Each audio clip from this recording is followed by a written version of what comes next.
In session 27 of this 36-session corporate finance class, I'd like to complete our discussion of dividend policy by looking at what to do about companies that do not return what they can afford to in dividends, either pay out too much or pay out too little. In particular, I will argue that dividend policy, more than any other aspect of corporate finance, is about trust. Trust you have in the management of a company to do the right things with your money. In these last few sessions, we've been wending our way through first a description of how companies set dividends and how they change them, into an assessment of how much companies can afford to pay in dividends. In fact, in the last session, we came up with a measure called free cash flow to equity, or potential dividend, that we compared to what companies actually paid out, either as dividends or in the form of stock buybacks. In this session, I'd like to follow up on that measurement. In other words, I want to look at what you do next once you find out that your company is either withholding cash or paying out too much in dividends. So let's get the process started. Here's a framework that I use to assess dividend policy. It starts off by comparing what your company actually returns to its stockholders, either as dividends or stock buybacks, to what it could have returned. That's basically what we did in the last session. Take that comparison. When you make that comparison, one of three things is going to be true. Your company might be one of those rare companies that returns exactly what it should in dividends. There are some companies that do. But odds are you're going to find the company you're assessing fall into one of two groups. Either it's going to be a company that pays out too little in dividends, it withholds cash from its stockholders, or it's a company that actually pays out too much in dividends. Let's again start off with a company that pays out too little in dividends, and let's follow through.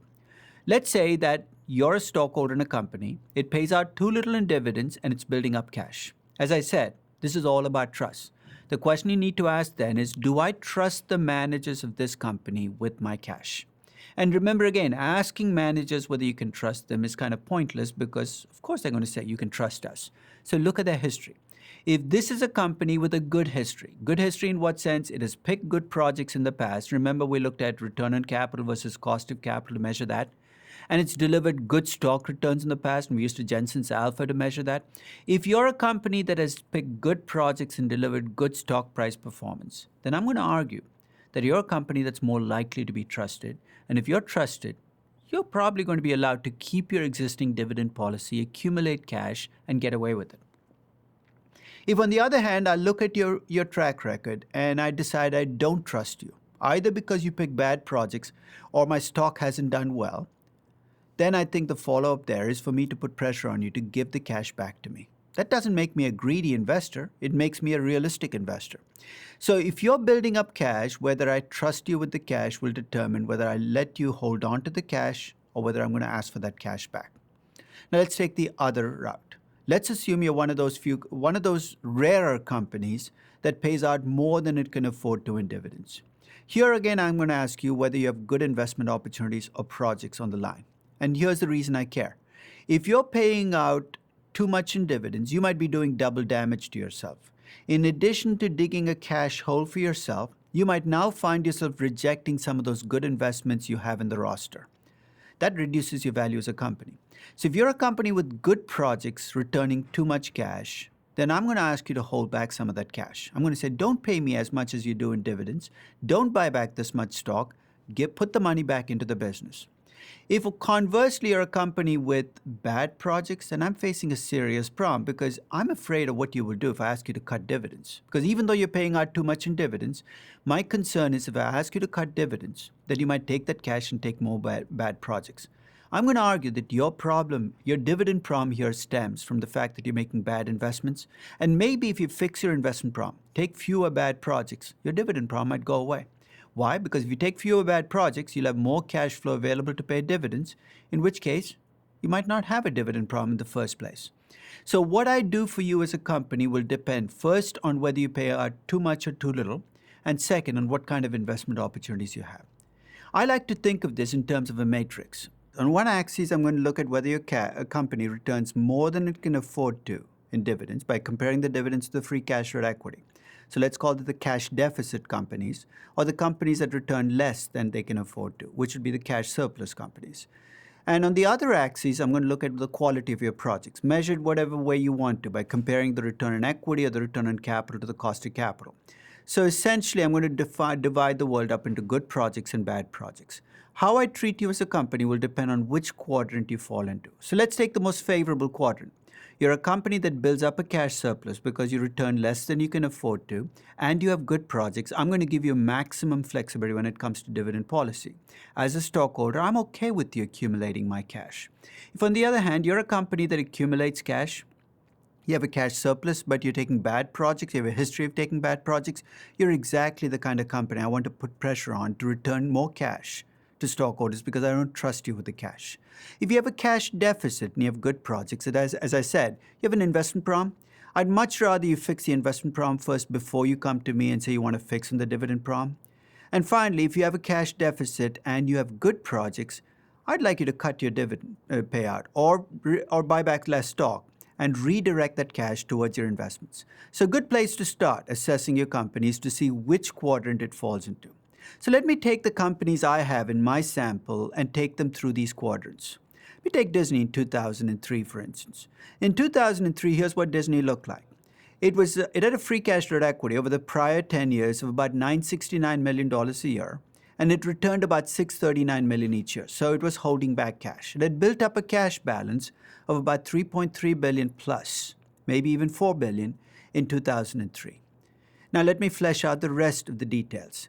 Over those 10 years where it accumulated this cash, Disney's track record was not very good. It took bad projects, it earned about 2% less than it should. Its return on equity was less than its cost of equity, and its stock price lagged the market and the sector by about 3%.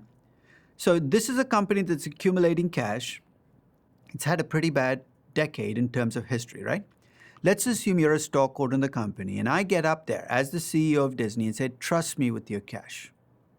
Now think about it. Given my track record, would you trust me? I wouldn't blame you if you said no. And in fact, if I add to the fact that I'm Michael Eisner, a man who has in fact treated you badly for the last decade as a stockholder, you can see why stockholders in 2003 did not trust Disney with their cash, and there was much talk about returning cash back to stockholders that year. Now let's move forward 6 years, because remember, in the intervening period, a new CEO came into Disney, Bob Iger. He changed the way the company was run in a couple of ways. One was he switched to a policy of returning more than what the company could afford to in cash. The dividends and buybacks actually exceeded the free cash flow to equity. The company actually turned the battle around in terms of investments, started taking good investments, earning more than the cost of equity. So now you have a different problem in 2009. The company is returning too much in cash, and it has good projects. Now if I get up in front of you, a stockholder, and say, hey, you know what, I'd like to cut back on buybacks, pay out less cash to you, and redirect that cash, would you trust me with the cash? No guarantees, but I would argue that I have a much better standing in 2009 as Bob Iger making this pitch than I was in 2003. In fact, moving forward to 2013, the company had started accumulating cash again. And remember, we talked about how corporate governance had deteriorated between 2009 and 2013. Here again, you might see Disney starting to run into more problems trying to accumulate cash, because with its track record, stockholders are going to start trusting it less.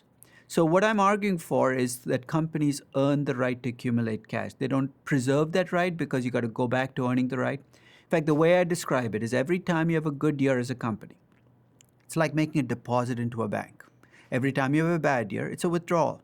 If you make too many withdrawals at some point in time, you're going to run out of money in the bank, and your stockholders are going to start to demand that you return more cash to them. So you earn the right to accumulate cash, and you can see that happen with Disney. Let's take a second example. This is Vale. It's a company that has, at least looking across the 5 years that I looked at it, returned too much in cash. Its free cash flows to equity are actually negative, but it chose to return large amounts in cash. That's a problem, right? It's got a dividend problem. It's returning too much cash to its stockholders. Now let me play the role of a Vale CEO and ask you as stockholders whether you let me cut back. After all, Vale is a commodity company. It might need the cash to buy more mines, start more projects. So I ask you, will you give me the right to hold back your cash? Now before you say yes, there's a detail I need to add. One reason for Vale's dividend problem is its control structure. If you remember, Vale has common shares and preferred shares. The common shares are voting shares. The preferred shares are actually common shares without voting rights, which get dividends first to compensate for the lack of voting rights. Now, what I'm asking of you, I'm asking you whether I can cut dividends, right? You're the non-voting shareholders. In return for giving you no control, I've essentially offered to pay you this dividend. Now, if I want to cut dividends, what's a reasonable thing for you to ask in return? I would assume you want voting rights back, right? And here's where we're going to run into a problem.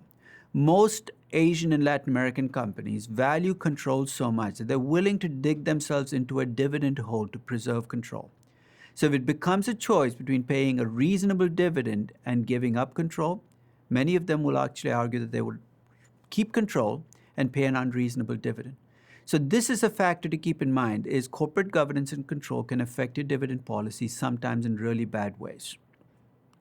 Third example, this is British Petroleum, way back in time, 1991.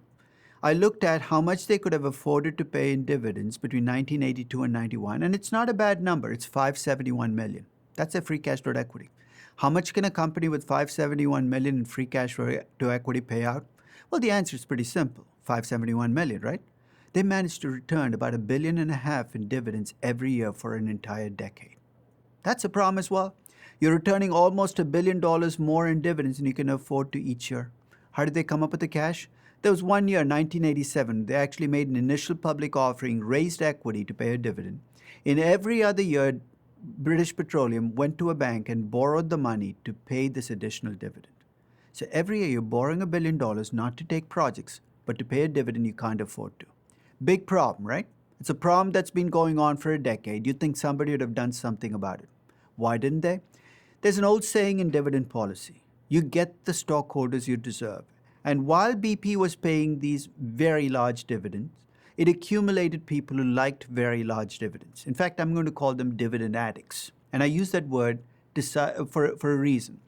If you as BP decide in 91 or 88 or 86 that you're paying too much in dividends, what do you have to do? You have to go in front of these dividend addicts and tell them that you're going to pay them less in dividends, right? That's not going to happen. So basically what BP did was it kept putting off this decision until it could not put it off anymore. What do I mean by that? Remember it went to the bank every year to borrow $1 billion? Finally in 1991 or 92, when they went to the bank and tried to borrow the money, the bank said no more. BP was forced to cut dividends. The right thing to do because they couldn't afford to pay these dividends, right? But to show you there's no justice in the world, this is the news story that showed up the day they cut dividends. The share prices plummeted. Now, to complete the story, 6 weeks later, they'd fully recovered. But during the 6-week period, you know what was happening, right? Those stockholders they'd accumulated, those dividend addicts, were leaving the company. A new branch of stockholders or a new group of stockholders was coming in. But that transition is not easy. In fact, it was pretty bloody at BP. Half the top managers lost their jobs because of this dividend cut, and they deserved to. They deserved to because they did not deal with the dividend problem when they had the capacity to deal with it on their own terms, which would have been in 1986 or 87. They waited for the bank to force them to cut dividends, and as a consequence, the stock price reflected that. So if your company has a dividend problem, it's paying too much in dividends, it's better to deal with it early rather than let it build up over time. Which brings me to a question of what happens when you cut dividends. When you cut dividends, the reaction is almost always negative no matter what your motives are. So you're saying, what do I do then? If I'm a company with great projects and I want to cut dividends, what do I do? My suggestion is you cut dividends, take your medicine, because on the day you cut the dividends, your stock price will go down, but package your dividend cut. Explain to markets what you plan to do with that cash. Explain to them what projects you plan to take. You might not get an immediate positive reaction, but as this study indicates, if you follow through, you will find that in the quarters after, your stock price does recover. So if you're going to cut dividends and you're going to do it because you want to take projects, it's good to be open with markets, but be realistic. Don't expect markets to stand up and cheer when you cut dividends, because there's always an adjustment phase involved when you have a dividend cut. Fourth case, I want to look at a growth company. This is a limited, a retail company that had tremendous growth in the 1980s. It's a period where their free cash flow to equity was negative. And I could again ask you how much a company with negative free cash flow to equity can afford to pay out in dividends. The answer is, of course, intuitive. They should not pay out dividends. And over this period, if you look at what the limited actually did, they paid out $41 million a year in dividends. And this is not unusual. I've seen growth companies initiate dividends, often because of a sales pitch. And I'll review the sales pitch with you, and you tell me whether you would go along with this. You're a growth company. You have negative free cash flow to equity. I'm your banker. I show up and say, look, you're not paying a dividend, and because you don't pay a dividend, there are stockholders who cannot buy your stock. Is that true? Yeah. There are pension funds, for instance, that cannot buy shares in companies that don't pay dividends. So as a banker, I make a suggestion. I say, why don't you pay a token dividend, a small dividend? That'll bring you on the list of these potential investors, increase the demand for your stock, push up your stock price. Sounds awfully good, right? And that's the way this problem gets started. You initiate a small dividend. The limited started with $1 million in dividends. But here's the problem. Once those stockholders who like dividends come into your company, guess what they want next year? More dividends, and still more dividends. And you can't blame them. If you cannot afford to pay dividends, don't get this process started. So don't fall for the sales pitch. If you cannot afford to pay dividends, it's best not to pay dividends. There are enough investors out there who will buy your stock in spite of the fact, or maybe because of the fact that you don't pay dividends, that you don't have to go looking for new stockholders. As a final example, I looked at Tata Motors. Now, the reason I want to look at Tata Motors is if you look at their free cash flow to equity, like Vale's, it was negative, but they still managed to pay a dividend. You're saying, where did they come up with the cash? Remember, they're part of a family group of companies. This family group of companies cross-subsidizes itself. We saw this happen with the debt ratio. Tata Motors had too much debt, and we said they were using Tata Consulting Services debt capacity to borrow money. I think something similar is happening here. And with family group companies, again, do not be surprised to see these distortions, where some family group companies pay far less than they should, and that cash goes into other family group companies that pay out far more than they should. What can you do about it? Not much, but you in a sense have to see this coming when you see a company become part of a family group. So take your company and take it through this process. Start off by estimating what the company could have afforded to pay out, the free cash flow to equity. Do it across a period. Don't do it for just a year, maybe 5 years, maybe 10. Look at what it actually returned. Then ask yourself, do I trust the managers of this company with my cash by looking at their track record, both in terms of investments and what they've done for you as a stockholder? Then decide what the right path for them is in terms of dividend policy. Unlike investment policy and financing policy, as I said, dividend policy is built on trust. See if you trust the managers of this company with your cash. Thank you very much for listening.